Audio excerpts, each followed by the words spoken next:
Hi everyone, very good evening to all of you. Really nice to see all of you on the other side.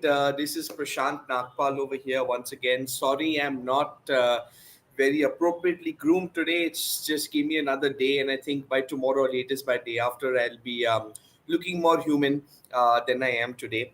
But apart from look, today is a very important day as well. It's great to see so many of you out here. I hope more of you all join, and I do see there's a lovely engagement and interaction happening inside the chat box as well. Keep up the discussions, keep it healthy, keep it positive, and if you all can hear and see me. Clearly, can you all just put up maybe like a thumbs up or a yes in the chat box so I'm aware?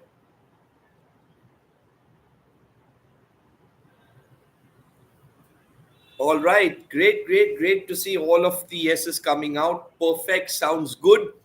So, welcome to the first training session of the Hearts MUN 2023. It's of course going to be a fantastic conference, and the reason it's going to be fantastic is because all of you are a part of it. But today is all about how we're going to be preparing for the conference, and more specifically on a document which I would have shared with you if you all recall in the allotment email or with your school teachers, something called the rules of procedure. So, what I'd like you all to do is parallel to this entire session that's taking place online, I want you all to even have a copy of the rules of procedure open with you, as that's the document that we're going to be learning over the next 2 days. I have my copy here in front of me as well, and we're about to begin with the different rules of procedure, starting, of course, with the very first point under the subtopic general rules. So, general rules is something that's applicable to everyone. It's applicable to people across, all committees. In fact, the rules of procedure in general, to be honest, is applicable to all of you, irrespective whether you are part of a UN simulation or you are part of a fictional committee like Marvel, or even if you are part of the Indian Parliament. The rules of procedure remains the same across all the different committees that are being simulated. In case you all have questions, you all can put it in the chat box. I'm keeping one eye on the comments out there as well, and I will just address a few of them. Khushi Agarwal, I don't mean the study guide. It's called the rules of procedure. If somebody who's in touch with Khushi Agarwal, if you could just open up the rules of procedure. Unfortunately, I can't send across the copy of the procedure on the chat box, but this is something that we've shared with your school. If you've not registered through your school, we have shared it with what do you call that? We have shared it on your email in your allotment mail. Regarding the rewatching of the stream, yes, you can rewatch the stream at your convenience once it concludes as well. But like I said, I'm going to be trying to make it as interactive as possible. So it would be nice if you could be live with us so that all of you all can engage with each other as well as hear what I have to tell you as well. But coming to the rules of procedure and to point number one, delegate representation. All delegates will be representing one country or portfolio and have one vote on all matters as mentioned in this procedure. Basically, what this means is that in this MUN, in Hearts MUN in specific, there is going to be different portfolios, right? Different countries or personalities or superheroes that are there in all the different committees, irrespective of all else. Every country, every portfolio, and every superhero will get one vote on all voting matters. There is no double delegation in this committee, and everybody is on an equal pedestal. So, for even when it comes to the P5 countries and the veto, there will not be any veto in this conference either, to ensure there's a level playing field for all the different delegates who are part of the different committees. So essentially, delegate representatives means that if I am whichever country, like a developed nation like the United States or a developing third world nation like Nepal, all of us are on an equal pedestal, and all of our countries, big or small, developed or developing, all will have a single vote on all voting matters that will be there in this conference. Of course, there are going to be the different voting matters that I'm going to be elucidating on as we progress through our sessions as well.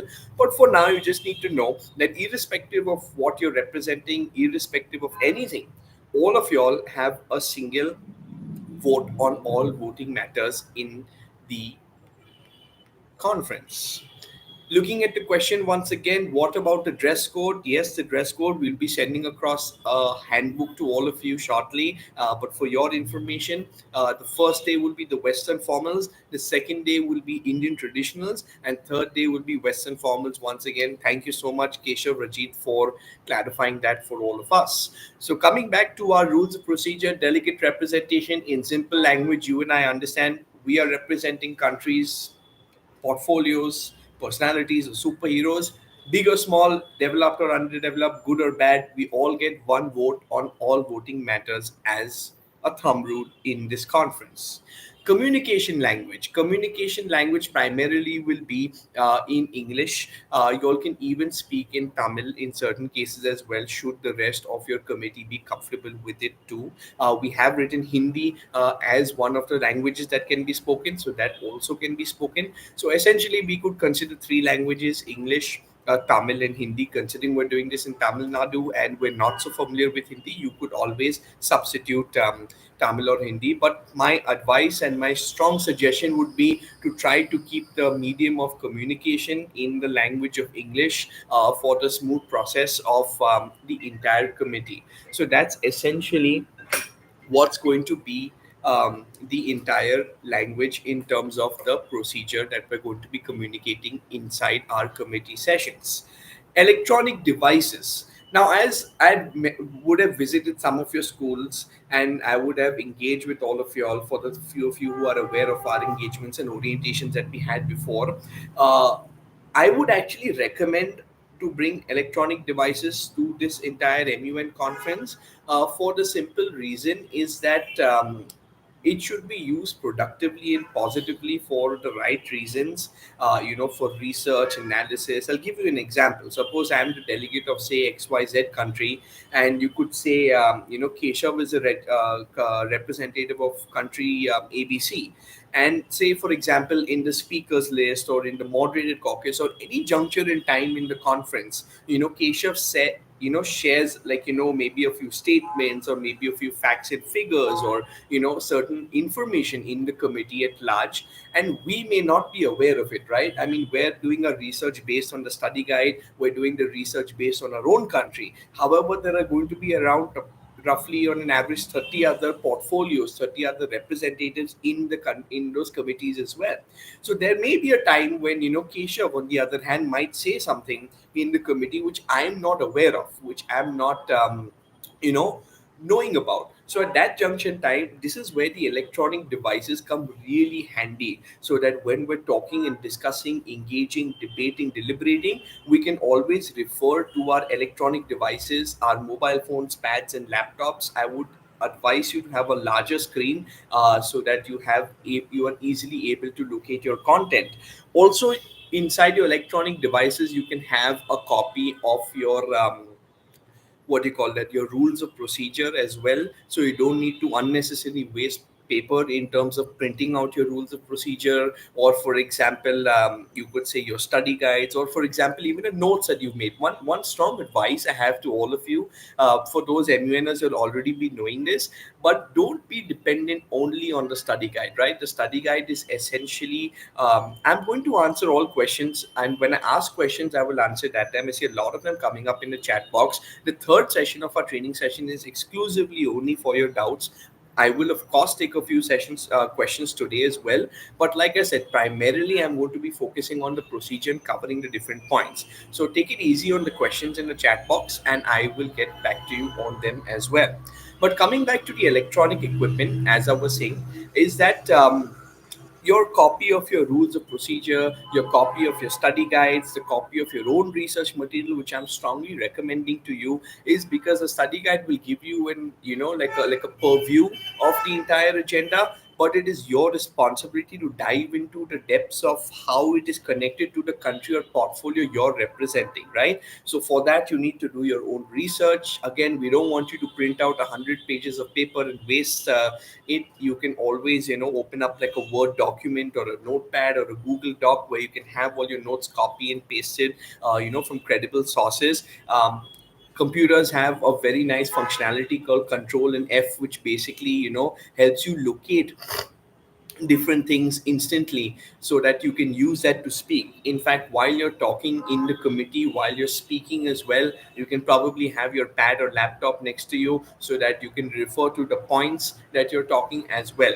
So do bring your electronic equipment with you. One thing that I would not suggest to all of you is that don't go to your class teachers or your parents or even independently and copy paste maybe like a speech out there and recite it like an elocution, because this is not an elocution competition, right? This is a place where essentially we're going to be sharing our thoughts and views. So we're not going to be giving you points on your elocution, but rather we're going to be giving you points on your content and ability to communicate that effectively. So what I'd recommend you to do in your different speeches, like your GSLs or in your mods, at that junction time, have pointers, right? Like have pointers of maybe one or two sentences, so you get an understanding of what you have to speak, and just refer to those pointers from your gadgets, and then basically open up speaking and elucidating on it further. So this is when it what comes what I mean when I say usage of electronic equipment. Remember, they should be used positively, only for the research, analysis, discussion, and debate purposes. I know all of us have our Instagram pages, our Facebooks, and other social media platforms on it. I'm there too, and I don't think that should be a problem at all. But there are different times to use it, right? I mean, during your socials, maybe during a time when session is not in debate, during your lunches, your high teas, in between your committee sessions. By all means, please feel free to use your electronic devices as you deem fit, but during the discussion sessions in committee, try to stick as far as possible to using it for the discussion and debate purposes. In case all of y'all have not connected with us on the online platforms, you can all search Hearts MUN on our Instagram. You will find our official page where you'll get a lot of information, a couple of different, things that we're doing for you at the conference, so you can stay connected with us through the social media as well.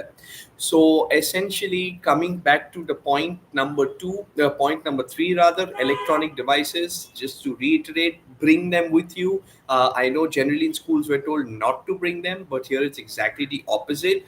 But we do have the belief and trust that you're, going to look at this from a matured perspective, and you're going to use it in the right fashion for your discussion and debate purposes.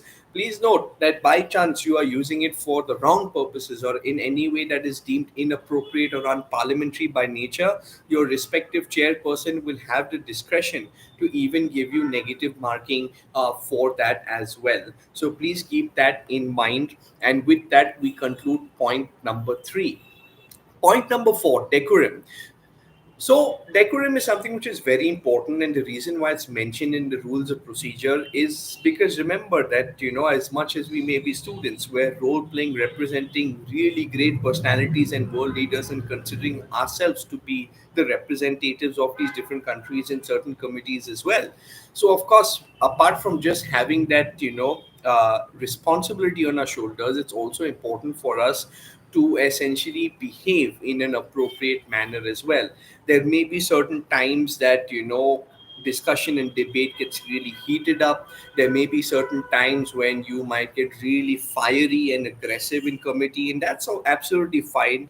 As long as we ensure that the debate is healthy, the competition is healthy. We're not against a heated debate, we're not against a heated discussion, but remember, a mutual respect between the delegates must be there. A mutual respect for the conference and for the portfolios that you're holding should also be there. So please ensure that you all are maintaining a certain class and certain method, or rather certain behavior while you are at the conference, while you're in discussion at large. That's a very, very important thing, because sometimes even I, when I'm arguing with my brother or sister, get kind of really carried away and we start behaving like, monkeys. So we should avoid doing that, and we should always remember the sanctity and the importance of what we're representing in this conference and how we're supposed to be going about it. Believe it or not, even the delegate of India and the delegate of Pakistan together sit in the United Nations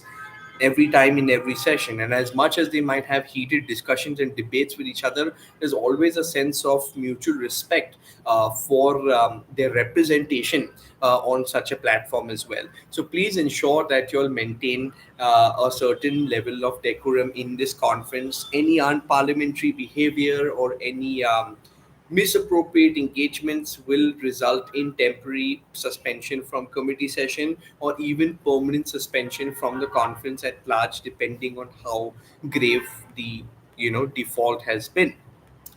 Coming to another thing which is very important is informal voting, and I hope I have all of your attention on this. So remember, MUN and the UN and all our committees rather are all multilateral platforms, right? We're all representing different corners of the world, different leaders, different personalities, and different people at large. And no matter who we're representing, remember, the UN and the committees in general that we're simulating have a democratic approach to it, which essentially means that you may be, the best debater, you may be the most developed country. But remember, no matter who you are, as I explained to you in the first point, everybody has one vote. So individually, as a delegate, we're all powerless, but collectively as a unit is when the essence and power of the United Nations and its committees and even the other committees of this conference will be revealed. And therefore, no matter what we want to do in the committee, everything is going to be having votes. All right, it's going to be important for us to vote on everything, whether it is a moderated caucus, whether it is a challenge, whether it is any motion that you pass.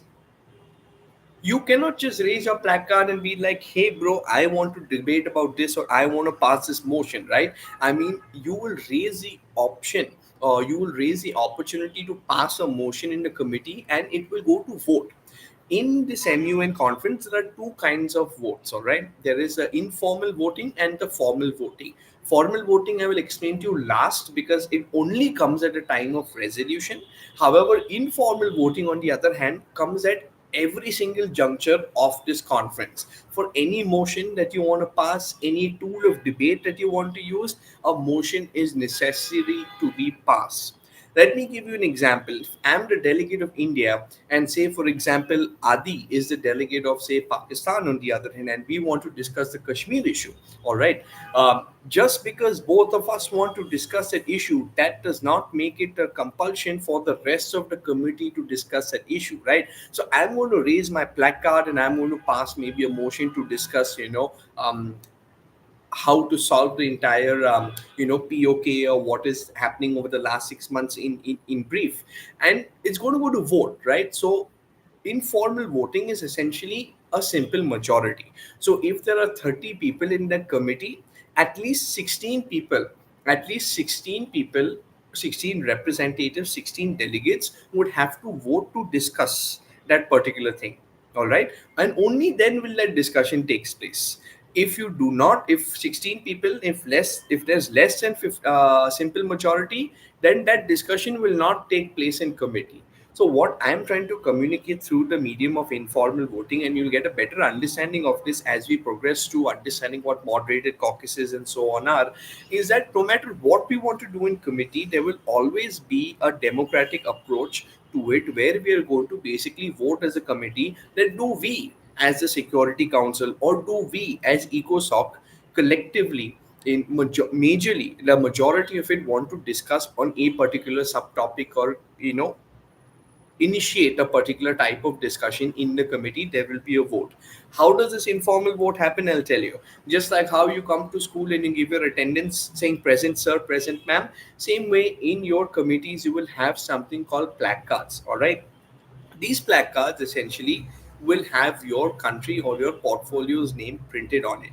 Suppose I am passing a motion to do anything in the committee, the chairperson will ask the committee at large that how many of y'all would like to essentially discuss this particular topic that I am bringing up. So all those in favor of discussing XYZ topic, please raise your placard. So all those who want to initiate a discussion which I have brought up, they will raise a placard. Then the chairperson will take note of this. The chairperson will note, okay, so many people have put their placards up. Then the chairperson will ask how many people are not in favor of this discussion. So the delegates which are not in favor, they will raise a placard at that junction time. And then, like I said, based on the simple majority, if more number of people want to discuss it, more than 50% to be specific, then that discussion will take place. Else that discussion will not take place. Remember, it is compulsory to vote in all voting matters. You cannot just sit there like that, and when the chairperson says, how many of y'all want to vote, raise your placards. How many of y'all don't want to vote, don't raise your placards. You have to vote. There's no option. Either you want to discuss or you don't want to discuss. In informal voting, there is, you cannot abstain from voting at any junction time. You need to cast a vote when it comes to informal voting at large. And that, like I said, is a simple show of placards. All right, is a simple show of placards. Simple majority wins. However, I must tell you another thing when it comes to informal voting as well, that there may be certain times where there may be a dead heat, or there may be certain times there's not a 51% majority but maybe a 40% minority in the committee that wants to discuss a particular topic. At that juncture in time, even the chairperson, if he or she feels that okay, this is something which is important to be discussed, at the chairperson's discretion, that discussion can also take place. But coming back to simply put the informal voting point, for passing any motion or to do anything in the committee, we need to ensure that we take everybody along through a democratic approach. Hence, everything will go under informal voting, which is simple majority by show of placards. How many yes, how many no, simple as that. So, all of you need to cast a vote based on whatever the motion that has been brought up in informal voting. This is point number 5. Point number 6, formal voting, like I said, is something that I don't want to explain to you right now. Informal voting is something that I will come back to you, because that is something that is only applicable in your resolution, which happens after you draft it and present it to your chairperson and to your committee at large. So we're going to skip point number 6, not permanently, just for now, and we're going to be moving to something called rules pertaining to the executive board, which are also in its way, a certain general rules as well. So what is an executive board, right? I mean, it sounds interesting for those who are coming for the first time. I'm sure MUNers who are here are very familiar with this term executive board, commonly abbreviated as EB. So what is this executive board exactly? Let me put it simply for you so that you understand. An executive board is essentially the adjudicators, moderators, or judges of the committee. Every topic, every agenda, totally we are having 14 different committees, 14 different agendas. Each one of these committees, each one of these classrooms will have their own executive board members, which is a chairperson, co-chairperson, and in some case somebody known as a rapporteur. So what are these three people? They are young people just like you and me. Okay, they're very experienced in MUNing, very experienced in MUNing. That's the reason they've been selected to adjudicate rather than be a delegate. And their job and their motive is not to sit and discuss and debate, but to help you facilitate discussion and debate, to help you grow in committee in terms of your discussion and debates, observe how you're going about committee, and accordingly give you points on your engagements in the committee. Let me give you a little bit of an example for it. In all our classrooms in school, we have a class teacher, right? We have a teacher in school, like that. Just like how you have a teacher in your school, a class teacher sits on the desk out here. In every committee you will have an executive board that will be sitting on that desk, who are the moderators of that committee. Remember, they're there to help you, they're there to guide you, they're there to give you points. They're very approachable people. Okay, they're young just like you and me, so you won't feel nervous. They're not like uncle auntie type, so you can always reach out to them, connect with them. They're very helpful people at large, and they're very nice people from what I've heard, and from what I've heard at large. So you can always not sits on the desk, Soumya, my bad, sits at the desk. Would be more appropriate. But like I was saying, that they're very approachable people. Don't get intimidated. In fact, once you meet them, you'll kind of realize in the first committee session only they're pretty nice and they're young and dynamic like all of us. Only difference between you and them would be that they were delegates, in maybe 10, 15, 20 conferences, and after acing being a delegate, today they are mentoring and guiding and adjudicating the next set of MUNers, which is all of you who are the delegates in those committees. So they're your age, they're all in schools and colleges. You all would probably know them. You all would probably have met them before as well once you see them. They're also on our Instagram page, Hearts MUN. On Instagram is the name of the handle. You can have a look at them out there. All of the chairpersons have been released there too. And like I said, once you kind of come there, you'll realize that they're really nice people, and they're there to essentially guide and help you.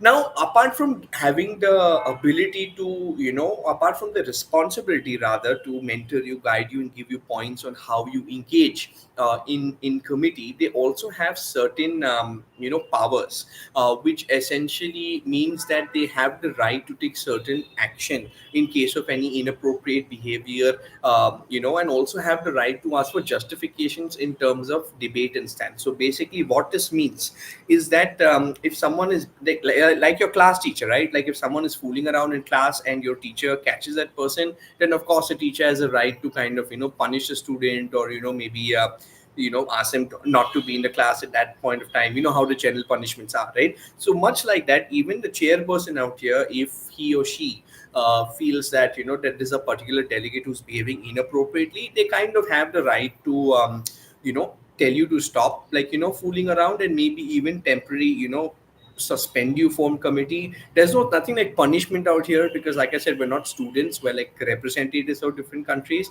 So there's nothing like punishment, but there's like a temporary suspension or permanent suspension that takes place depending on the gravity of the situation. But like I said, they generally are there to help you and mentor you and to guide you and give you points. They also have the right, as you see in the last line, to ask you to justify a certain stance in the committee. So say for example, if we're discussing a particular topic, okay, and you are representing country X in that particular topic, and you're going against the wishes of country X, right? It's like, just imagine the United States suddenly starts supporting Russia in life, right, in the Russia Ukraine crisis. So that is something which is not very possible. That's going against something that you call foreign policy, that's going against rules. So essentially, if a statement has been made by a particular delegate, representing a particular portfolio country, or say for example superhero or member of parliament in this case as well, then the chairperson can ask you that, hey, Kirutik, why have you made this statement, or what is your rationale or reason for making such a statement and taking such a position or stance in this discussion that's taking place. You can be asked that question, and you will be required to justify your stance. See, deviating from foreign policy, okay, deviating from the policies of your country may not necessarily be always negatively marked if it is very positively justified, if you're getting what I'm saying. So you must have a reason for whatever you speak, why you speak. You cannot just go there and like a 9 p.m. TV news these days, just blast over there, right? I mean, the chairperson is a very established MUNer and has a lot of knowledge on your committee and all the countries there, so they can ask you why you have made particular statements and to justify anything that you've done in committee. So this is all about the executive board. By my conversation with them, please don't get intimidated in any way by them, intimidated by them anyway. Like I said, they're young, they're dynamic, and they're approachable, and they're really nice people and really experienced. And we've all handpicked them so that you all can learn and you all can have fruitful discussions and debates. Coming to point number 8, which is called appeal. Appeal is essentially, how do I say it? Suppose you have a problem in class, right? And maybe you want to use the washroom, or maybe your best friend is bothering you while you're trying to kind of take down some notes in class, what do we generally do? We kind of raise our hand, and we tell our teacher that, ma'am, you know what, I'm facing so and so problem, so can you help me with that? Appeal essentially means that in the MUN language, in the rules of procedure. So essentially, if you're dissatisfied in any way, you feel that, say for example, the chairperson is not recognizing you, like I'm continuously raising my hand to answer, or continuously in this case raising my placard to speak, but the chairperson for some reason is never choosing me, only saying that, "Hey, why he's not choosing me, why is he not she's not choosing me?" Then at that junction time, you can you know for example, raise your placard and click and say, permission to appeal to the chair. That's a statement you need to make. It's put it in invert commas and also in italics in your rules of procedure. That's the statement you need to use. So essentially, whatever problem you're facing in the committee, all right, whatever issue that you're facing, you can essentially raise your placard and you can say the word permission to appeal, the sentence rather, permission to appeal to the chair.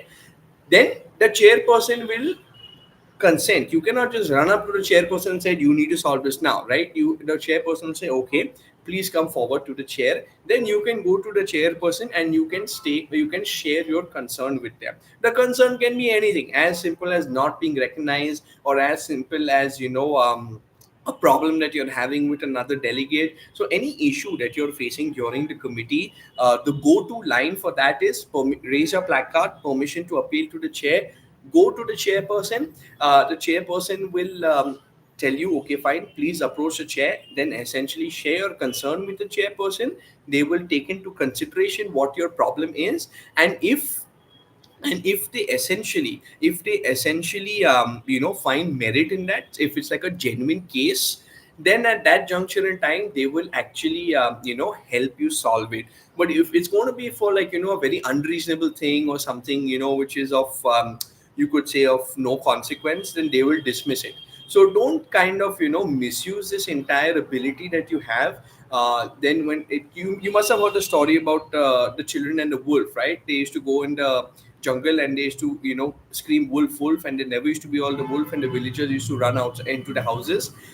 And when the wolf actually came, nobody really bothered because they thought they were fooling around. The same way it's applicable in your committee as well too. So don't essentially misuse the ability to appeal to the chair, as it is a time consuming process. The chairperson is looking into it and it breaks the flow of committee. So please keep this in mind when it comes to the number 8 called appeal. Point number 9 called censure. Censure is essentially when you find that there is a problem in the committee, and somebody is like really fooling around, or somebody is like a real disappointment to the committee and is not letting committee progress in the right direction or in a healthy manner.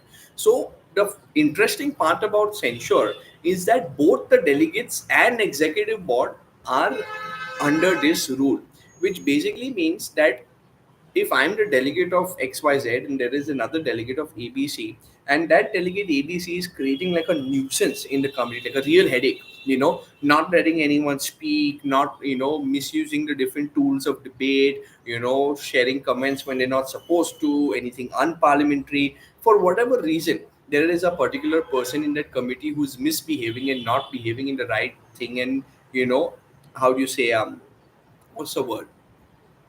Causing mishap in committee proceedings, that person can be subjected to being censured from the committee as well. How does this take place? Unlike informal voting, this requires two-thirds majority, which basically means that if once again you have 30 students in your committee, 21 21 students would have to be on the same page, saying, okay, then I want to remove Prashant Nagpal from the committee. Okay, he is an absolute nuisance, and this is the reason why. 22 thirds majority is required. Unlike informal voting, which requires just 50%, censuring requires two-thirds majority and the final approval of the School of Arts MUN faculty as well, so that it is a fair decision. This is not only applicable to the delegates in the committee, but even applicable to the chairperson. So if you find there's a particular chairperson who is not behaving or respecting the role of a chair, or essentially being biased in any way or doing anything inappropriate in committee, then at that juncture in time, then at that junction in time, you can even censure the chair, which basically means you can get the chairperson or co-chairperson or even the rapporteur dismissed from the committee. This censorship can last for one committee session or for the conference at large, depending on the, like I said, gravity of what has essentially happened. So what we need to do is we need to ensure that when we're censuring someone, we're doing it for the right reasons. Second, we have to pass a motion to censure the delegate. That motion, unlike the informal vote, requires two-thirds majority, not simple majority, two-thirds majority to get the delegate or executive board member censured from the committee. This is what the meaning of censure is. Like how when we fool around in school and we get punished and we have to go sit outside principal's office, or we're suspended for a few days from school.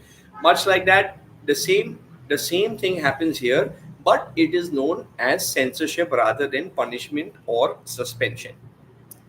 Coming to point number 10, the secretary general. All right, so essentially how we have the different class teachers in our school, right? And in this case in MUN, those class teachers are called executive board members, the chairpersons, vice chairpersons, and rapporteurs. Much like how you have the entire team of teachers in school, you have the executive board members in MUN. In school, the head of all the teachers or the head of the institution is known as the principal or headmaster or headmistress. Similarly, in an MUN conference, much like the actual United Nations, the Secretary General is the apex authority of the conference, is the apex authority of the entire simulation of the event. In the real world, we have Antonio Guterres from Portugal, who is the Secretary General. In Hearts MUN, we have Pranav Karthikeyan, who will be the Secretary General for the Hearts MUN conference. So the Secretary General is essentially the apex body of the entire conference. Their decisions, along with the principal, the head of school, the head of the faculty, the principal and Secretary General, both of them have sweeping powers over the conference, and their decision will always be final, which basically means that nobody can interrupt their decisions. So if they feel that a certain delegate should be censured or a certain chairperson should be censured, even if there's not two-thirds majority, Secretary General has a special power. It's like a veto power, you could say, where they can irrespective remove whoever they want, or essentially make sure that no one does anything wrong by making sure they use their sweeping powers in the appropriate manner. But I'm sure all of you must be knowing that Pranav's really nice, really sweet, and so is everybody in the faculty, and so is our principal at Omega International as well. So don't be intimidated by this point once again. It's actually for your security and your, how do you say, protection during your committee session, so that no matter what happens, and if there's a genuine case with anybody, then the Secretary General and the institution's principal can essentially step in to help solve or resolve the problem at hand. So this is what is the Secretary General of the conference all about. So we've now successfully completed the first 10 points, barring the 6 points, which is formal voting. We've covered the general rules and about the executive board. Now we come into debate rules about discussion, the different tools, and how we go about our engagements in committee. Now that we've understood the different, you know generalized powers and rules that apply to everyone at large.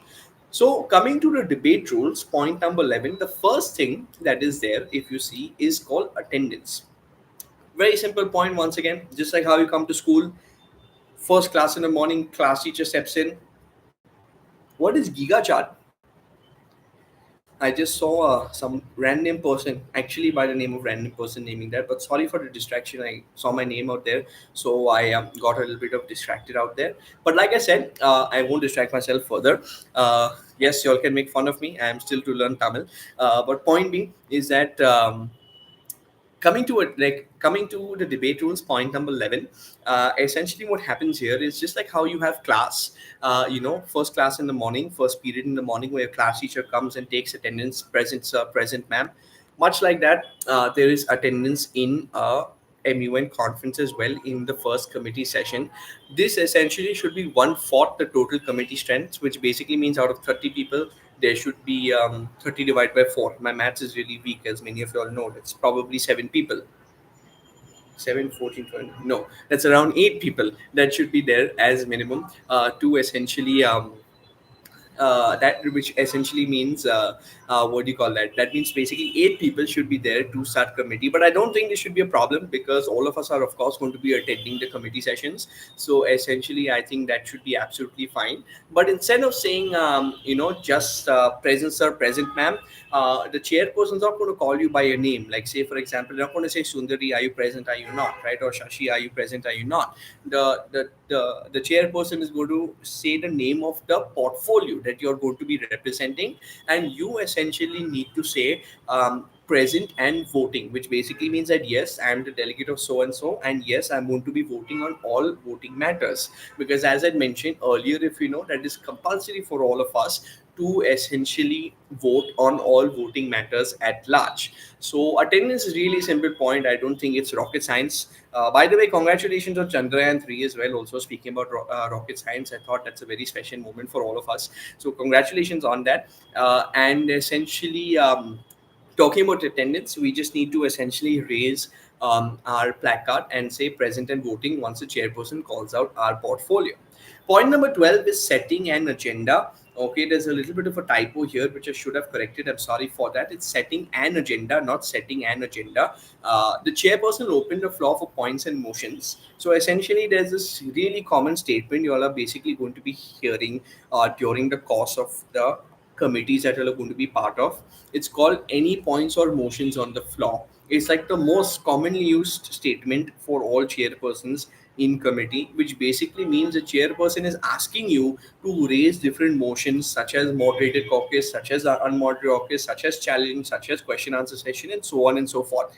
Naturally, I will explain to you all of these different motions as we progress through time. But essentially, what does setting an agenda mean? The first thing that we need to do, say for example, when we are having our first class, right? When we're having our first, you know, how do you say, our first lecture in the morning, or the first class of the year, right? The first period of the year, we decide, right? Okay, that we are going to start with chapter one of our geography textbook, right? So your teacher would probably ask you that should we start with, rivers of India in geography, right? And then you all will be like, okay, fine, cool, let's start with rivers of India, or some of y'all may want to choose something else. In this conference, every committee rather has just one agenda. So this is just a mere formality where any one of you in the committee needs to simply raise a placard once the attendance process is done and say motion to set the agenda and state the agenda that your committee is discussing. Then once again, like I said, if you recall in the start, we have this thing called informal voting.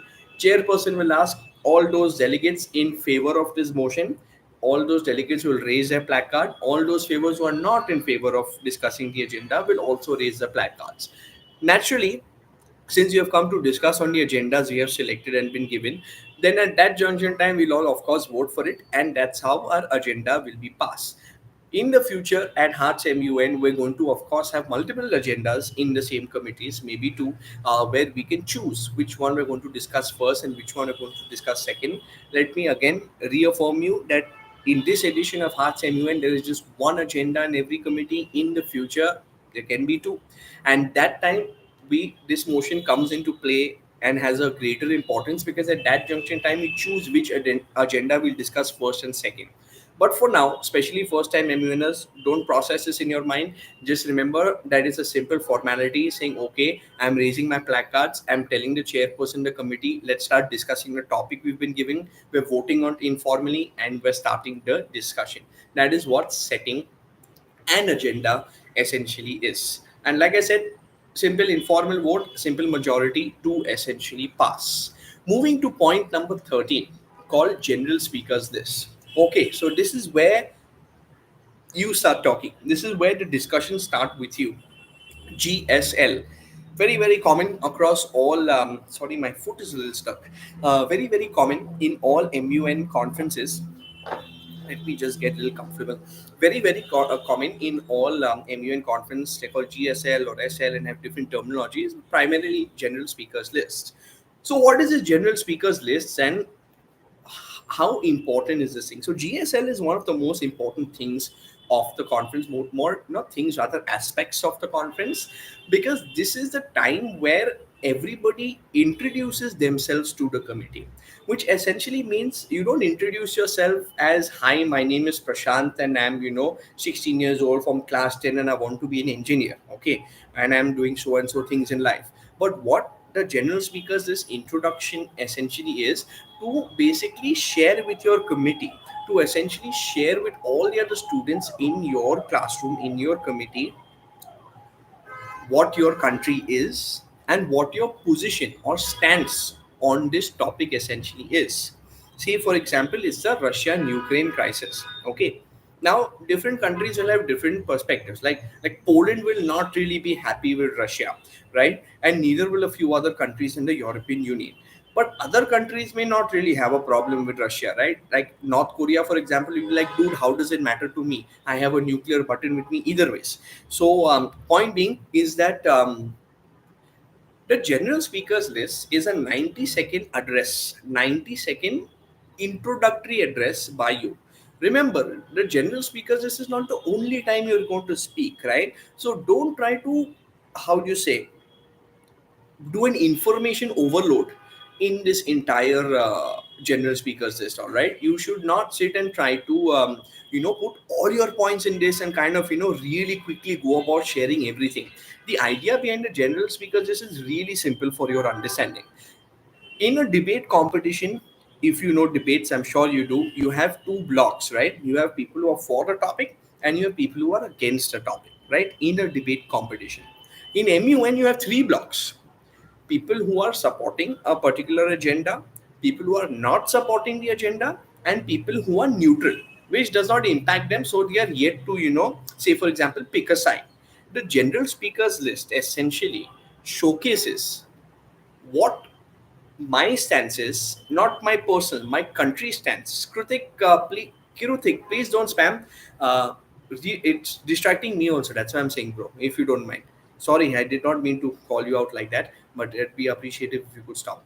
But like I said, no, no problem. And don't call me sir. But like I said, coming back to general speakers list, I really don't want you all to kind of, take down like a whole, A4 size paper. I've seen this in many MUN conference, boys and girls. Okay. What I've seen now is that a general speakers list is written at home, like properly nice, like how you have an essay, and then that essay is brought by the students, and then they're looking at that essay, they're reading that paper, they're not even looking at the committee out there, and they're just reading that paper of the general speaker's speech and saying thank you and sitting down. That's not how GSL actually supposed to work. Okay, you don't need to put in a lot of information. Okay, it's only for you to showcase your stance, your position on the topic. Are you for, are you against, are you neutral, and maybe one or two examples of how it has impacted your country, how it is positively or negatively, or it's not impacted at all. You just need to share that. The reason why this is very important,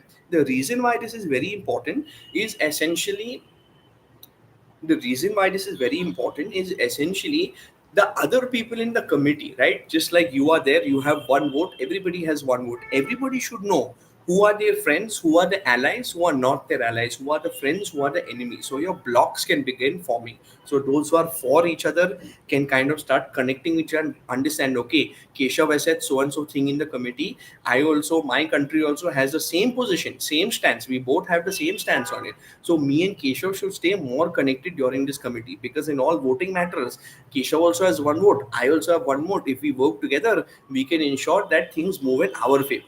Like I said, from day one, MUN is based on a consensus, based on majority of people agreeing with each other. Individually, we're powerless. In the general speakers list, simple basic stance with maybe a few, one or two examples of how it has impacted your country, or your country's perspective or thoughts on it is the only thing you need to mention in the general speakers list. That is why it's only 90 seconds and not for 90 minutes. Okay, so you just need to mention your stance on the topic, your stance on the this thing, so that I can recognize whether Vinaya is my friend, whether Samuel is my friend, whether Keshav is my friend, whether Australia is with me, whether Bahrain is with me, whether Ireland's with me. So I can identify, and so can all of you identify who your friends are, who they're not. Your friends are not the friends that you're coming in from school.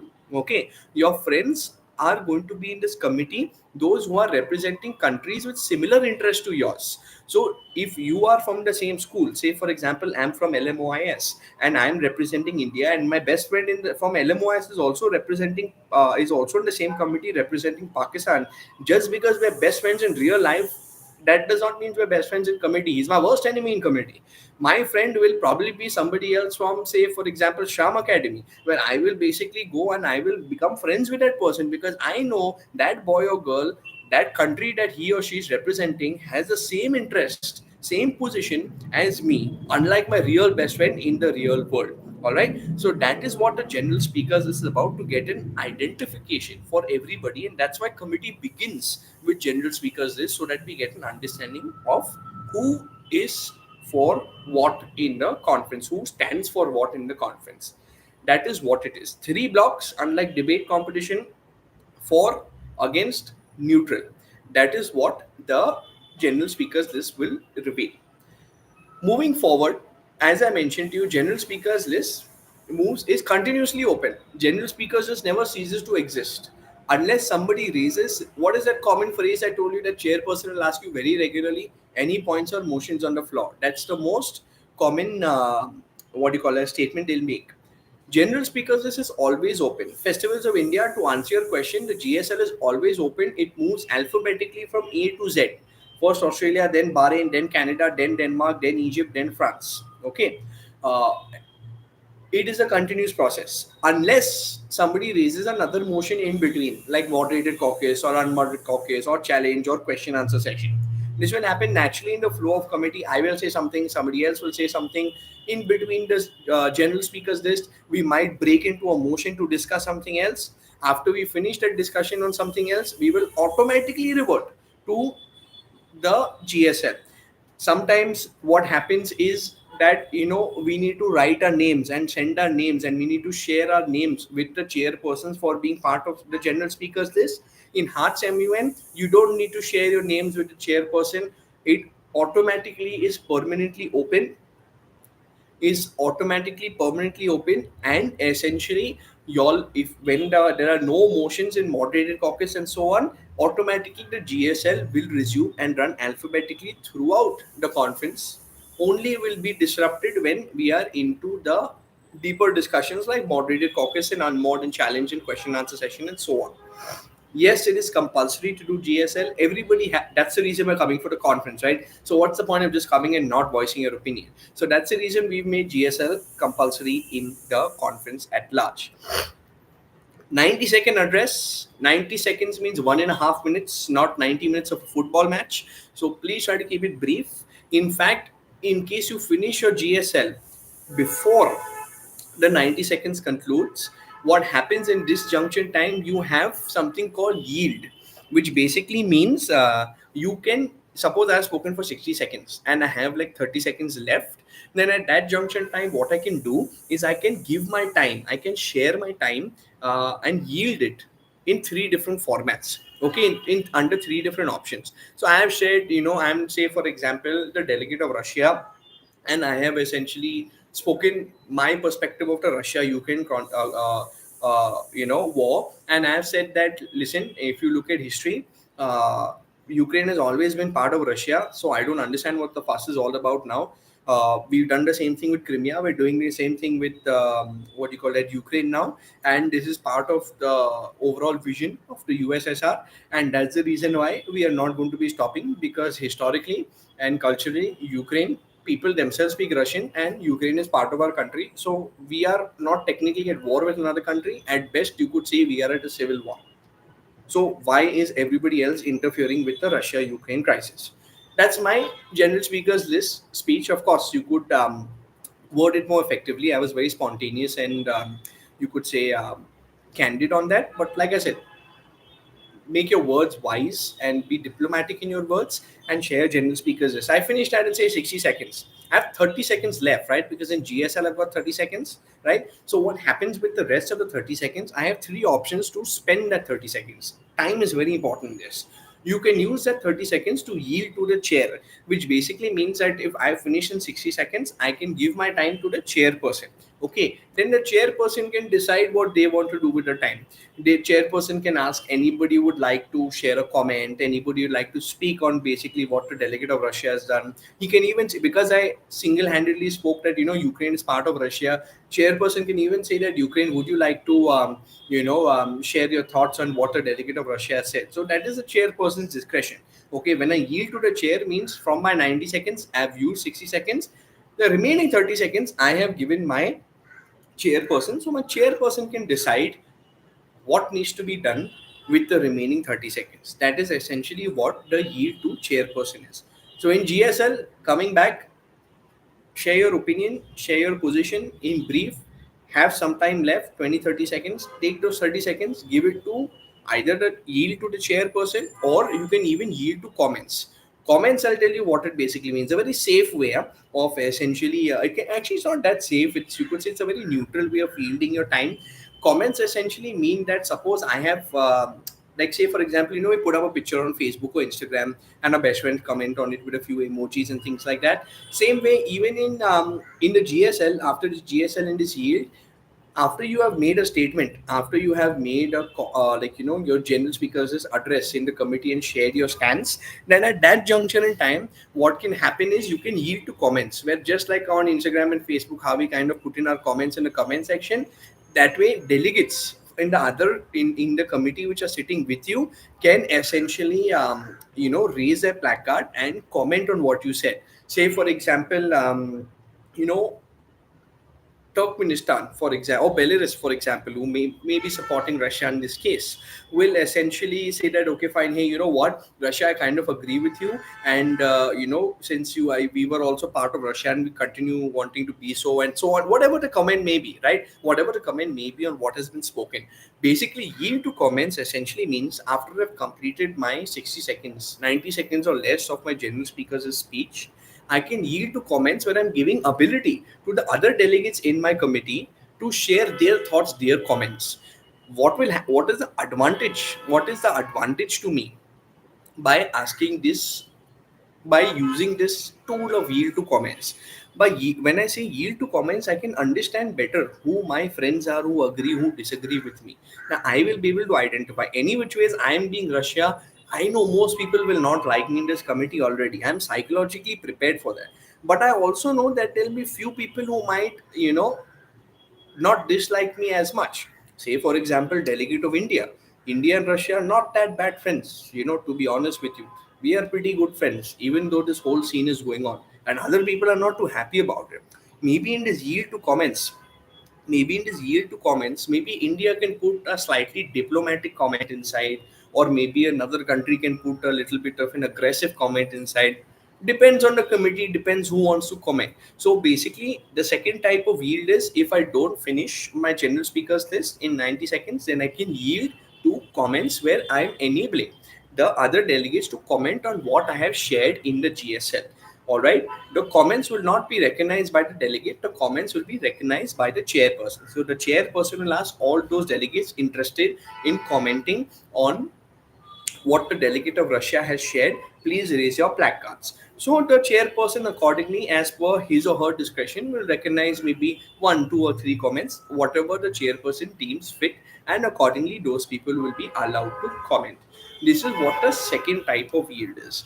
Then you have the third type of yield, which is essentially called yield to questions. So basically, suppose I have shared, something in the committee.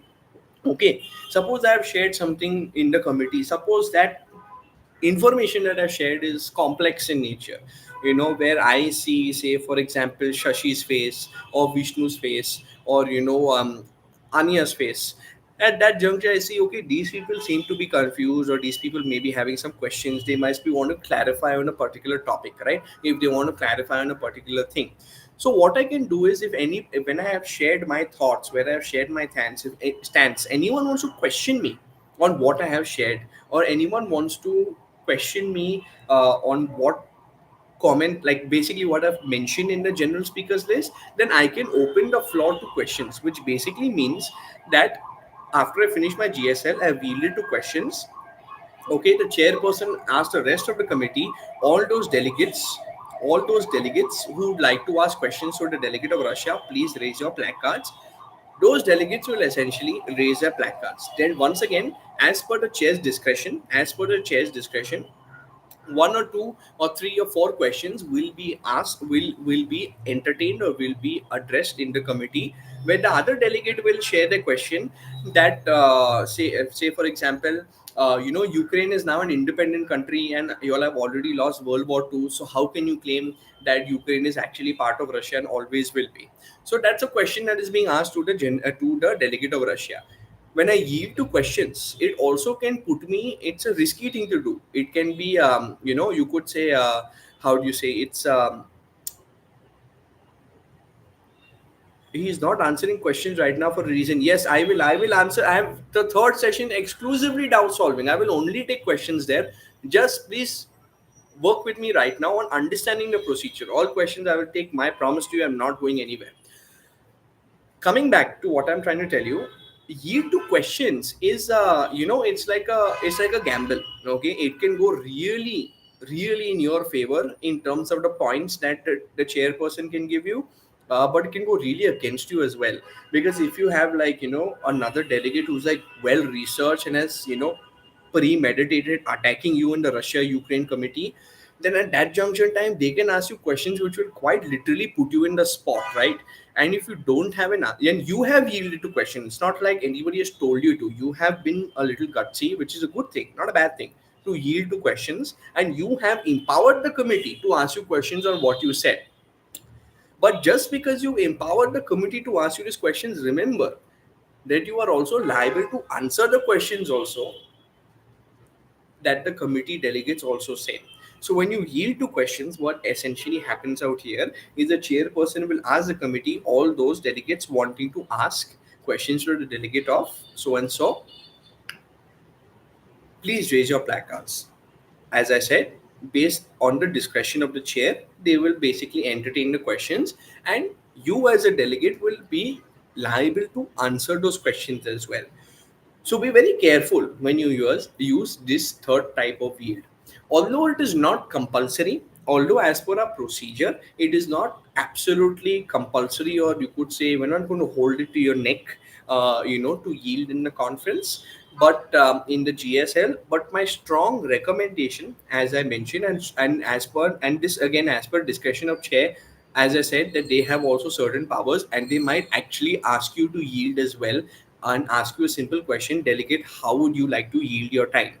At that junction time, you'll have to yield it. So my suggestion is, if you have some time left, always yield the time. Use the time positively, use the time productively. Try to find a way to use it in your favor, because remember, this is your first introduction, first impression, and first engagement, and first stance reveal in the committee, in the GSL, and through yields. So this is basically going to show how strong of a delegate you are, how strong of a delegate you want.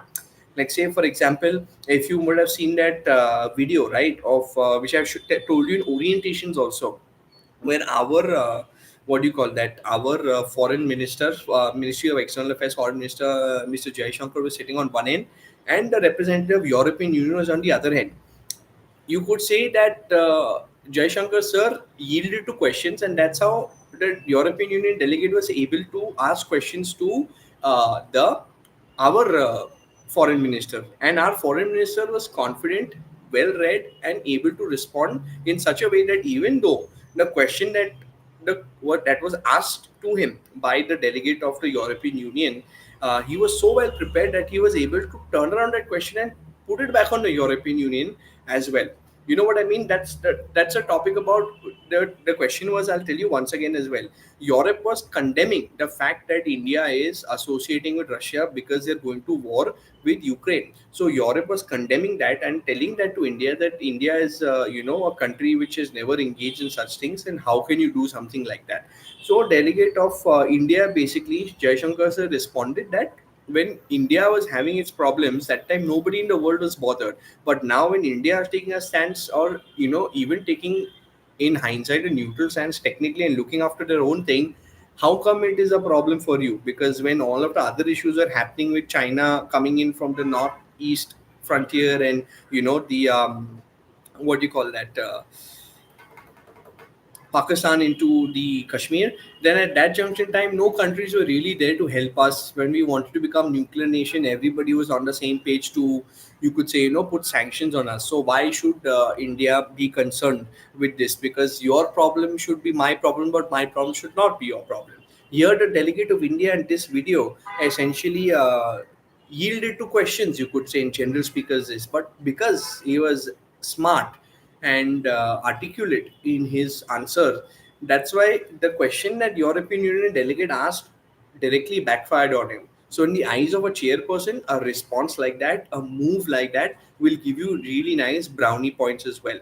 So, that is what yields is all about. So, coming back, just to summarize, general speakers list 90 seconds.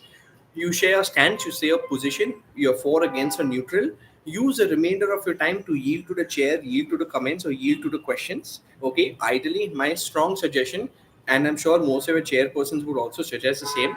But like I said, I'm not your chair is the final authority out there. My recommendation is to always yield your time productively and positively and use that time wisely, and yield to the concerned person. With yields to questions, we conclude today's session, and we have completed a sum total of 13 points, 14 technically, 13 like I said. The voting is something, formal voting is something that I will come to at a later point of time.